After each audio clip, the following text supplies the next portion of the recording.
Bonjour, Benoît Tréluillet, pilote Audi et vainqueur des 2 dernières années des 24 heures du Mans. Bienvenue chez moi. Ma première victoire au Mans est mon meilleur souvenir en tant que pilote, c'est sûr. Après j'ai d'autres bons souvenirs dans ma carrière, j'en ai au Japon avec mon titre de Formule Nippon, mais Le Mans est de loin le meilleur souvenir.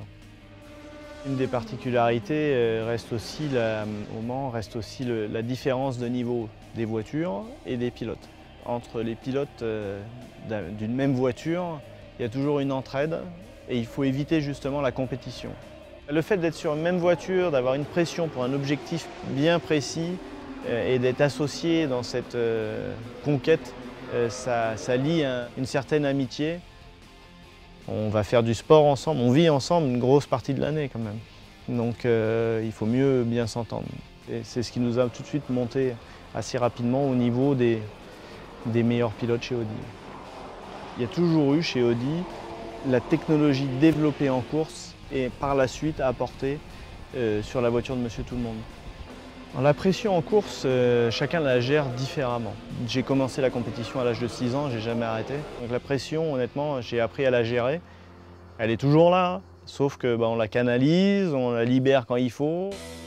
Je sais que Le Mans, pour moi, restera toujours la course principale. C'est une course de 24 heures difficile à gérer, il faut être prêt. Je sais que l'équipe travaille énormément pour rendre la voiture légère.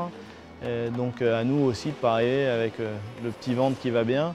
Vous me verrez courir dans la campagne, vous me verrez faire des sports extrêmes, du VTT de descente, parce que le physique, le mental, c'est important, l'agilité, la coordination, mais il faut aussi connaître les circuits. Et donc je m'entraîne sur ces simulateurs pour apprendre les circuits et prendre des repères visuels déjà. On est capable de retransmettre l'adhérence entre des gommes tendres, par exemple sur des pneus, des gommes plus rigides ou changer les réglages sur une voiture. On est capable de le faire aujourd'hui. Un jour, je suis arrivé et un ami m'a dit « Demain, je vais faire de la moto, viens avec moi si tu veux ». Et donc, on est parti faire l'ascension du Mont Ventoux et on a traversé toute la Provence sans faire plus de 3 km de route. Et c'était vraiment magnifique. Quand j'ai découvert tout ça, je me suis dit, je veux vivre ici.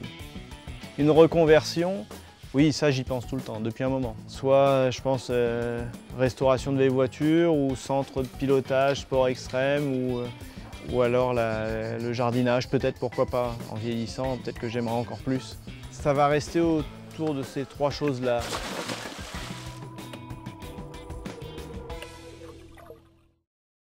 Michelin, a better way forward.